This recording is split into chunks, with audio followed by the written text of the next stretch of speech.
Starting as a mini marathon champion to the third fastest female in long-distance running British history, Charlotte Purdue is aiming towards being the candidate to represent Britain at the Tokyo Olympics. Born in Windsor, she grew up in Hampshire and later studied history at uni, where she met her coach Nick. When interviewed at SLO, an organisation for women's sports community, she said, "Literally nobody in my family loves running. We did swimming and tennis growing up, but never anything serious, yet managed to be one of the elite in Britain." She has participated in several international intense competitions, such as the cross-country in Spain, Belgium and Portugal, in which she achieved first place for all of them.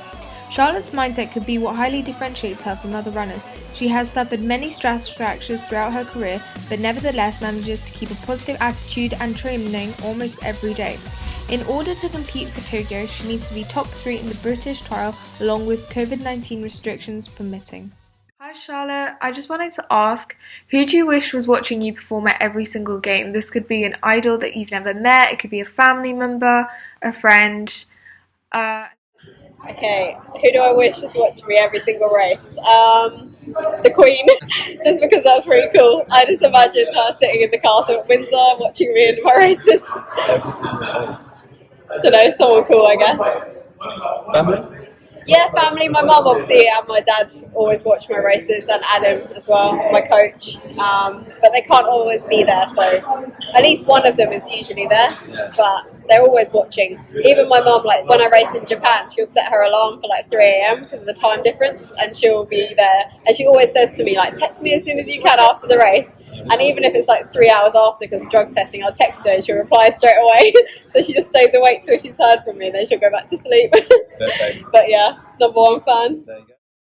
What do you believe is the greatest challenge that female athletes specifically face today? It's a good one. I don't know. Biggest challenge.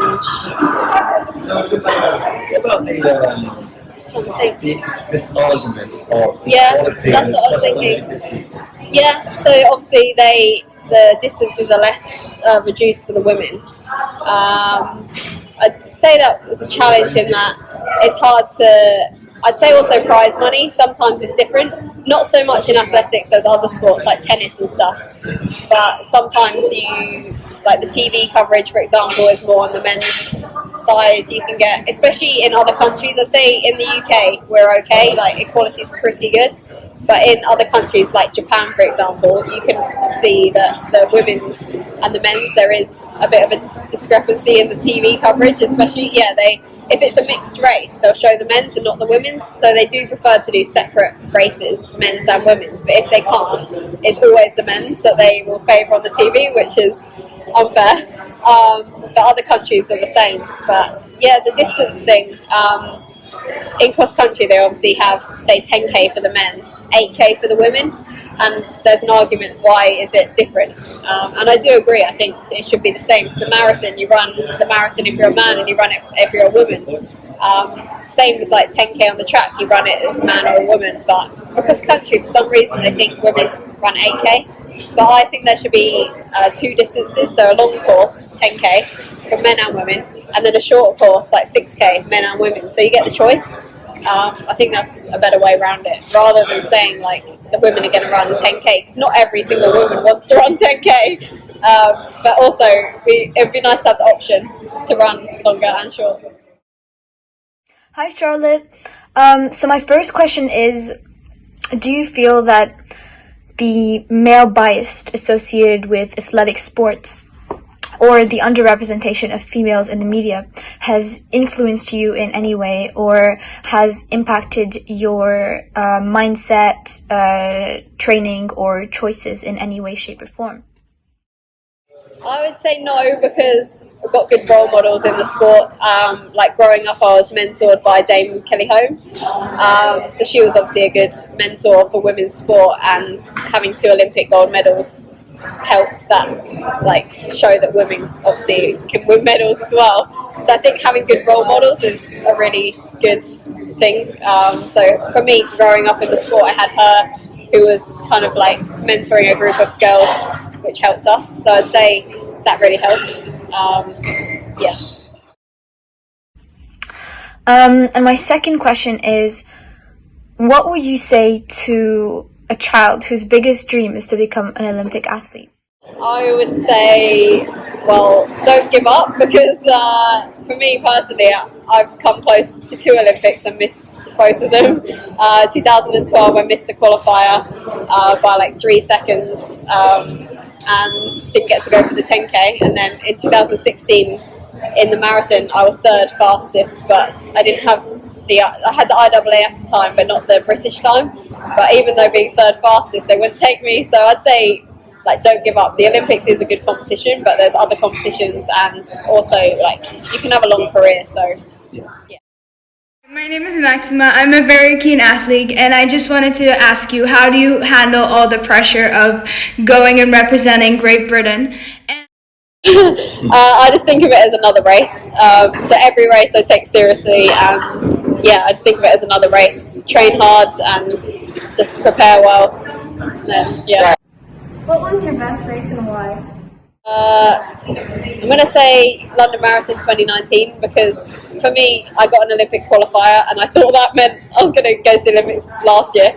But also finishing 10th and being first Brit was really cool, and I also got a massive PB, so that was great as well. Ticked all the boxes. Hey Charlotte, what's your plan after you retire from athletics? I do like the coaching idea, more recreational, not so much professional athletes, just because, I don't know, I feel like giving back to the community of runners is good. Like, right now we do have a coaching business, and I really enjoy coaching like recreational runners, just seeing how a small difference, you can give them like PBs, and it's amazing. But so yeah, maybe coaching or mentoring, because for me, having good mentors really helps. So something along those lines, I'd say. Hi Charlotte, what do you want to achieve in this year's Olympic Games? Yeah, always to win. Just if I finish the race and I know that I've given 100%, I feel like you can't do any more. So whatever that means in the race, then that's enough. PB? Yeah, it'd be good to get a PB. Obviously, the conditions, it might be really hot. So literally, if I finish the race and I know I couldn't have done any more on the day, that's enough. Hi Charlotte, I just want to ask, how did you balance your academics with your training? Yeah, that was pretty hard. I used to, at school I used to run twice a day. So I used to get up at 5, do a run, and then I'd eat my breakfast in the car on the way to school, and my mum would drive me, and then after school I'd have a snack and then go straight to training again. So it was pretty full on. Sunday afternoons used to be my day of like cramming all the homework in. So I used to only train obviously once on a Sunday, do a massive training session. I was so tired, and then all afternoon I would just sit there like doing homework, because I knew that Saturday was like my competition day, so I'd have to get it all done on the Sunday. So it's basically just kind of managing time, like knowing that if I'm going to be at a competition all day on Saturday, Sunday was like homework day. But yeah, it was quite stressful at times, but I feel like if you want to do something bad enough, you just make it happen. So, Are there any comparisons between studying full-time and training full-time? I'd say managing your time.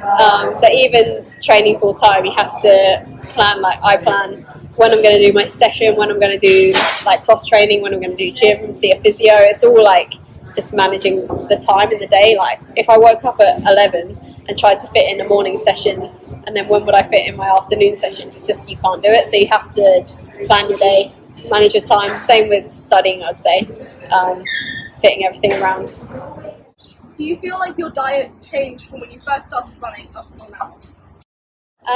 Yeah, I'd say I've learned a lot about that. Basically just making sure that you're fueling correctly. Not saying I ate bad before, but more just knowing like after a run you should eat these kinds of foods, like more protein and just stuff that will repair your muscles.